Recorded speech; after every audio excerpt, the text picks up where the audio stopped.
Halo, Assalamualaikum semuanya. Saya Miftah Zafira Khairani. Pada pertemuan ini, saya akan membahas materi statistik tentang pengujian hipotesis. Kalian sudah pernah mendengar tentang hipotesis? Apa itu hipotesis? Hipotesis berasal dari bahasa Yunani yaitu hupo, yang berarti lemah atau kurang atau di bawah. Sedangkan tesis berarti teori, proposisi, atau pernyataan yang disajikan sebagai bukti. Sehingga, hipotesis dapat diartikan sebagai pernyataan yang masih lemah kebenarannya dan perlu dibuktikan atau dugaan yang sifatnya masih sementara. Hipotesis pada dasarnya merupakan anggapan yang mungkin benar dan sering digunakan sebagai dasar pembuatan keputusan. Hipotesis juga merupakan dugaan sementara yang didasarkan oleh teori, dugaan, yang menjadi jawaban sementara atas masalah yang dikemukakan. Pengujian hipotesis adalah suatu metode yang digunakan untuk menguji kebenaran suatu teori atau konsep melalui analisis data yang terkumpul. Hipotesis adalah dugaan yang mungkin benar atau mungkin juga salah, dan akan ditolak jika salah atau palsu dan akan diterima jika fakta-fakta membenarkannya. Dalam pengujian hipotesis, kita harus membuat prediksi tentang apa yang akan terjadi jika suatu variabel dikontrol atau diubah, dan kemudian mengumpulkan data untuk menguji prediksi tersebut. Dalam hipotesis statistik yang diuji adalah hipotesis nol, hipotesis yang menyatakan tidak ada perbedaan antara data sampel dan data populasi. Selanjutnya kita masuk kepada tujuan pengujian hipotesis. Nah, tujuan pengujian hipotesis secara umum adalah untuk mengetahui apakah hipotesis bisa diterima atau ditolak. Pengujian hipotesis dilakukan untuk menguji kebenaran suatu teori atau konsep melalui analisis data yang terkumpul. Hipotesis adalah dugaan yang mungkin benar atau mungkin saja salah, dan akan ditolak jika salah atau palsu, dan akan diterima jika fakta-fakta membenarkannya. Pengujian hipotesis memiliki beberapa tujuan yang penting, yaitu yang pertama, pengujian hipotesis dapat membantu kita untuk memahami lebih baik tentang suatu fenomena atau proses. Yang kedua, pengujian hipotesis dapat membantu kita untuk membuat keputusan yang lebih tepat dalam menyelesaikan masalah. Yang ketiga, pengujian hipotesis dapat membantu kita untuk mengembangkan teori atau konsep yang lebih baik dan lebih akurat. Dan yang keempat, dalam beberapa kasus, pengujian hipotesis juga dapat membantu kita untuk menemukan suatu penemuan yang baru dan berharga. Selanjutnya kita masuk kepada ciri-ciri pengujian hipotesis. Terdapat beberapa ciri-ciri dari pengujian hipotesis. Ciri-ciri pengujian hipotesis yang pertama itu ada hipotesis, yaitu pengujian hipotesis dimulai dengan merumuskan hipotesis yang akan diuji. Hipotesis adalah dugaan yang mungkin benar atau mungkin saja salah. Yang kedua ada kriteria pengujian. Pengujian hipotesis memerlukan kriteria pengujian yang jelas dan spesifik untuk menentukan apakah hipotesis diterima atau ditolak. Yang ketiga ada data. Pengujian hipotesis memerlukan data yang relevan dan akurat untuk menguji hipotesis. Data ini dapat berasal dari survei, eksperimen, atau analisis data yang telah tersedia. Selanjutnya ada statistik uji. Pengujian hipotesis memerlukan statistik uji yang sesuai dengan hipotesis yang akan diuji. Contoh statistik uji yang umum digunakan adalah statistik T, F, atau Z. Yang kelima ada interpretasi hasil. Pengujian hipotesis memerlukan interpretasi hasil yang jelas dan spesifik.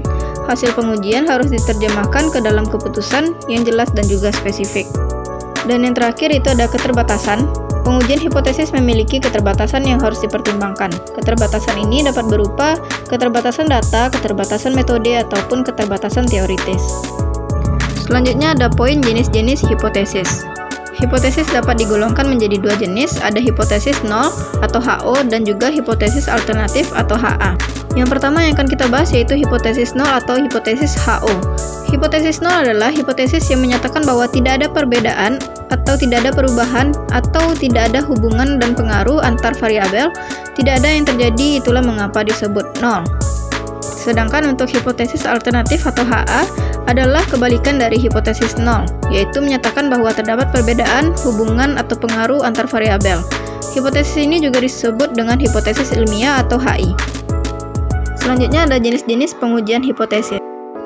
Hipotesis memiliki jenis-jenis berdasarkan kriterianya. Jenis-jenis pengujian hipotesis ada terbagi menjadi tiga, yaitu berdasarkan parameter, berdasarkan jumlah sampel, dan juga berdasarkan jenis distribusinya. Nah, yang akan kita bahas pertama yaitu berdasarkan parameter. Nah, berdasarkan parameter ini, pengujian hipotesis juga terbagi menjadi. Yang pertama ada pengujian hipotesis rata-rata, yaitu pengujian hipotesis mengenai rata-rata populasi yang didasarkan pada informasi sampelnya. Hipotesis ini digunakan untuk pengujian hipotesis satu rata-rata, beda dua rata-rata, dan beda tiga rata-rata. Yang kedua, pengujian hipotesis tentang proporsi, yaitu pengujian hipotesis mengenai proporsi populasi yang didasarkan pada informasi sampelnya. Digunakan untuk pengujian hipotesis 1 proporsi, beda 2 proporsi, dan beda 3 proporsi. Yang ketiga, pengujian hipotesis tentang varian, yaitu pengujian tentang varians yang didasarkan pada informasi sampelnya. Digunakan untuk pengujian hipotesis 1 varian dan kesamaan 2 varian. Kemudian yang kedua, berdasarkan jumlah sampel terbagi menjadi 2, ada pengujian hipotesis sampel besar dan sampel kecil. Pengujian hipotesis sampel besar yaitu pengujian hipotesis di mana sampelnya yang digunakan berjumlah 30 atau di atas 30. Sedangkan pengujian hipotesis sampel kecil yaitu pengujian hipotesis di mana sampel yang digunakan kurang dari 30. Kemudian ada berdasarkan jenis distribusinya terbagi menjadi 3 juga, ada pengujian hipotesis dengan distribusi Z, distribusi T, dan juga distribusi F. Pengujian hipotesis dengan distribusi Z umumnya digunakan ketika varians populasi diketahui dan ukuran sampel besar, biasanya lebih dari 30. Dalam pengujian hipotesis dengan distribusi Z, langkah-langkahnya melibatkan yang pertama menentukan hipotesis 0 atau HO dan hipotesis alternatif atau HI. Yang kedua, menghitung statistik uji Z berdasarkan perbedaan antara nilai rata-rata sampel dan nilai rata-rata populasi yang diasumsikan dalam HO serta standar deviasi sampel dan ukuran sampel. Kemudian yang ketiga, menggunakan nilai kritis dari distribusi Z untuk menentukan apakah statistik uji Z berada di daerah kritis dan apakah HO dapat ditolak. Yang kedua, pengujian hipotesis dengan distribusi T atau T-Student. Hipotesis ini digunakan ketika varians populasi tidak diketahui atau ukuran sampel relatif kecil, biasanya kurang dari 30.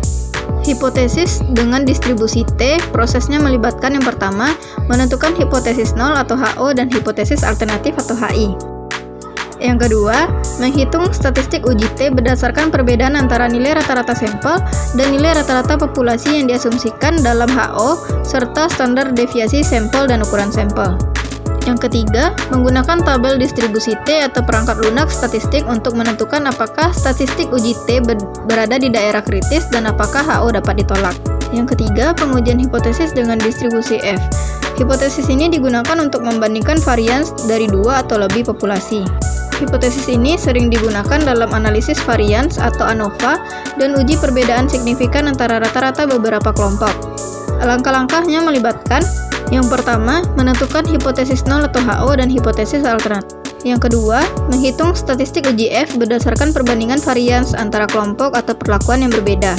Yang ketiga, menggunakan tabel distribusi F untuk menentukan apakah statistik uji F berada di daerah kritis dan apakah HO dapat ditolak. Nah, yang terakhir adalah prosedur pengujian hipotesis. Yang pertama itu merumuskan hipotesis, yang kedua menentukan taraf nyata atau signifikan level, yang ketiga menentukan kriteria dari pengujian, yang keempat mengumpulkan data, yang kelima menghitung statistik uji, dan yang keenam menginterpretasikan hasil, kemudian dapat diambil keputusan. Baiklah, mungkin itu saja yang dapat saya jelaskan mengenai materi pengujian hipotesis.